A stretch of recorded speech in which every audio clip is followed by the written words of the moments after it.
Hello, my friends. I hope you're having an outstanding, fabulous day. Thank you all for watching. Today's tip video is about real estate, and if you have not, please smash the subscribe, click on the like, click on the bell, tell your friends. All right, today's video. How do you know you have a great real estate agent? Here are the top 5 questions to ask your agent. And as I've become so accustomed to using, we have a whiteboard, which I will put in the video. So, first question. How many sales have you had in the past 12 months? You ask as a buyer and a seller. Even if you're just doing one or the other, you still ask how many sales, how many you've done as a buyer, how many as a seller, to see where their focus is. And if it's really lopsided one way or the other, you can ask them why. But you want to ask them how many sales. If they have only sold 12 houses or so, then you want to say, why? You want to ask them why you've only sold 12 houses. Now, if they sold 12 houses and they were $10 million each, more power to them. Ask them, are they a part-time agent or a full-time agent? Most real estate agents are part-time agents. Most real estate agents, the median, are 60 years old. These are statistics from the NAR, National Association of Realtors. So how many homes have they sold in the past 12 months? And then the second question, which is really kind of like a 3-parter, longevity. How long have they been in a business? How many years have they been selling real estate? What's their overall volume of sales, the number of houses, and their dollar amounts? And why is that? Well, because the average realtor, according to NAR, the National Association of Realtors, only sells about $2 million a year. So you want to ask them how long they've been in a business, how many sales, number of houses, and the number of dollar bills. Then communication. Communication is one of the most important aspects of any relationship, in particular a professional relationship, when you're counting on the professional to do you justice. So you want to ask that person how they communicate. And you want to make sure they communicate in a way that you want them to communicate. So text, email, Snapchat, it doesn't matter. Messenger, you want to make sure they communicate the way you want. And then you also want to ask them when. So if they say, I'll get back to you within 48 hours, bam, ring the buzzer. I try to get back to my clients immediately. If I'm in an appointment, I'll wait till the appointment's over. So my response time could be anywhere from 5 minutes to 5 hours, always within 24 hours. And if you look on my reviews on Zillow and Google, one of the #1 things that everybody says is great communication, which is the easiest way to make a client happy. So how they communicate. And then if you're a seller, you're really concerned with how they fish the nibble, as I like to say. And what's a nibble? Anybody comes to your house to see it as a nibble. So you want to ask them just a general question. When an agent shows the house, what do you do next?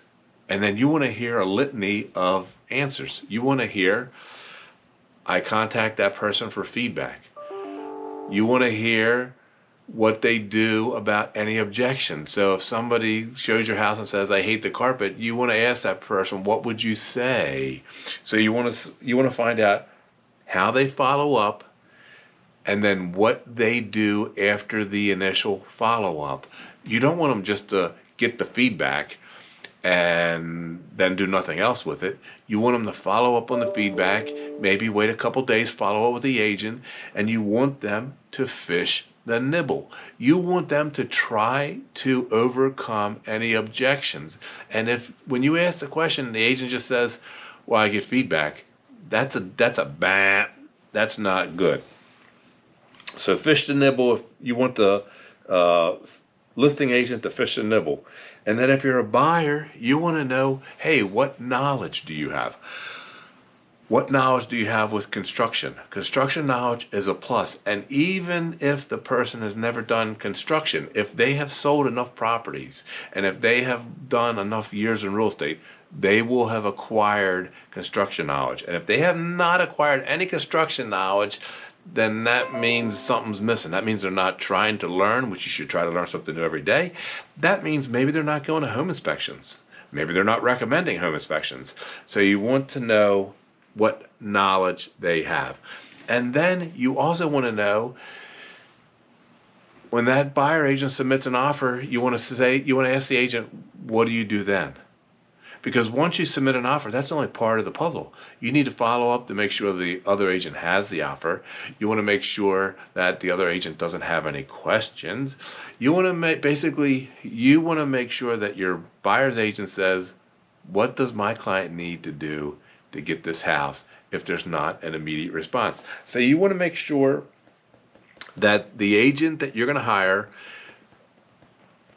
does more than just sends off the offer, that they follow up and they try to make it happen for you so you can get the house that you want to purchase. So these are the 5 main things that you want to ask. If you go online, you will see people say that you need to ask, how do you market the house? Do you sell in my neighborhood? And other questions. And I say, that's kind of meaningless.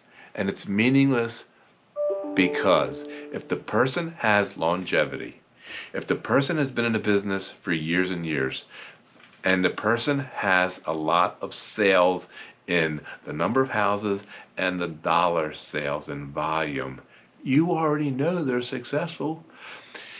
In today's world with technology and the resources that are available to an agent, any great agent can do due diligence and research and sell anywhere that they're licensed.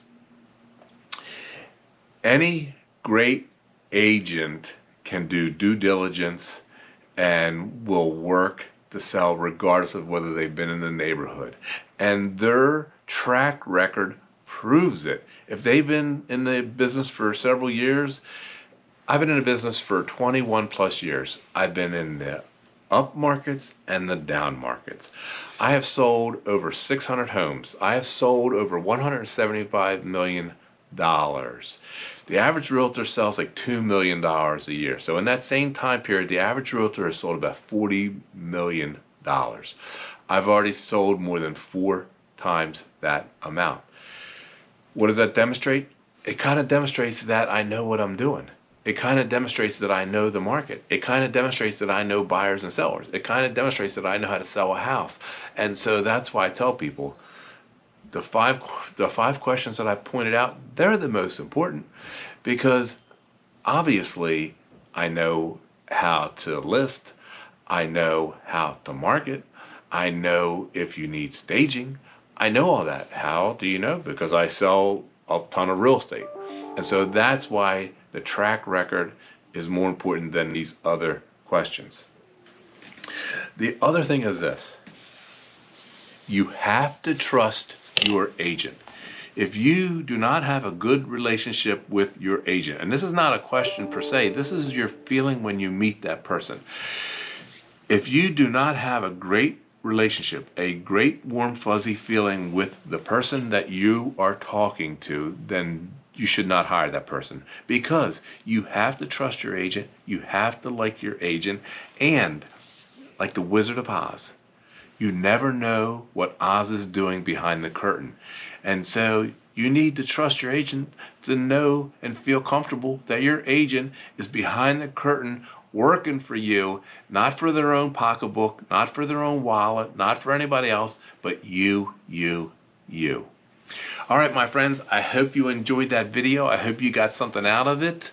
If you have any questions, please, you can email me, you can text me, you can call me, you can put them in the comments. I will answer any questions, and thank you very much for watching. And if you have not, please smash subscribe, click on the like, click on the bell, tell your friends. Thank you all.